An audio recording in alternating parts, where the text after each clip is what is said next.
তো যুবশক্তি কিন্তু অনেকেই পাবে না, হ্যাঁ এটাই সত্যি। কারণ নতুন যে আপডেটটা আসছে, যুবশক্তি কিন্তু অনেকেই পাবে না। তো কারা পাবে কারা পাবে না, তো সব কিছু কিন্তু আজকের এই ভিডিওতে বলবো। তো চ্যানেল নতুন হলে চ্যানেলটাকে সাবস্ক্রাইব করুন এবং চলুন দেখা যাক কারা পাবে না আর কারা পাবে।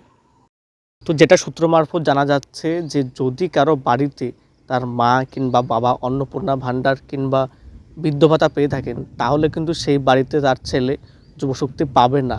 হ্যাঁ এটাই মেনে চলুন, কারণ নতুন নিয়মে কিন্তু বলা হয়েছে যে বাড়িতে যে কোনো একজন একটা প্রকল্পই পাবে। তো যদি সেরকম বাড়ির লোক কোনো প্রকল্প পেয়ে থাকে, তাহলে কিন্তু আপনারা অ্যাপ্লাই করবেন না। কারণ অ্যাপ্লাই করলেও পরে কিন্তু ফর্মটি রিজেক্ট হয়ে যাবে, ভেরিফিকেশানে কিন্তু আটকে যাবে। তো সুতরাং যদি আপনি অ্যাপ্লাই করে থাকেন, তাহলে কিন্তু ভুলেও এই কাজ করবেন না, কারণ ভেরিফিকেশানে কিন্তু আপনার ফর্মটি আটকে যাবে। এখন কথা হচ্ছে কারা পাবে। তো যারা একদমই বেকার কিংবা পড়াশোনা করছে বা পড়াশোনা শেষ করছে, চাকরির প্রিপারেশান নিচ্ছে, তারাই কিন্তু শুধুমাত্র পাবে। কিন্তু হ্যাঁ, বাড়িতে যদি কেউ না পেয়ে থাকে, বাড়িতে পেলে কিন্তু পাবে না। এখন আরেকটি কথা হচ্ছে যারা কোনো কাজ করে কিংবা কোনো প্রাইভেট জব করে, তাদের যদি ট্রানজ্যাকশান কিংবা কোনো লোন টোনের ব্যবস্থা থাকে, তাহলে কিন্তু সেও পাবে না। তো এইসব কিন্তু বিষয় মাথায় রেখে চলবেন।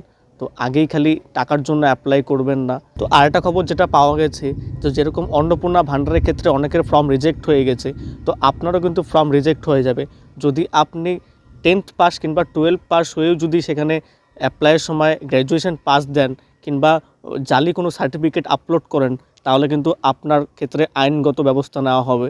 তো ভুলেও এইসব কাজ করবেন না। আপনি যদি 10 কিংবা 12 পাস হয়ে থাকেন, তাহলেই অ্যাপ্লাই করবেন। আর যারা গ্র্যাজুয়েশন আছে তারা 3000, এবং যারা 12 পাস তারা কিন্তু 2000 টাকা করে পাবে। কিন্তু হ্যাঁ, ডিবিটি লিঙ্ক অবশ্যই থাকতে হবে, নাহলে কিন্তু অ্যাপ্লাই করেও লাভ নেই। পেমেন্ট তারা ছেড়ে দেবে, কিন্তু আপনার ব্যাঙ্ক অ্যাকাউন্টে আসবে না। তো এইসব তথ্য পেতে আমার চ্যানেলটি সাবস্ক্রাইব করে রাখুন, কারণ এইসব বিষয় তথ্য কিন্তু সবার আগে আমিই দেবো।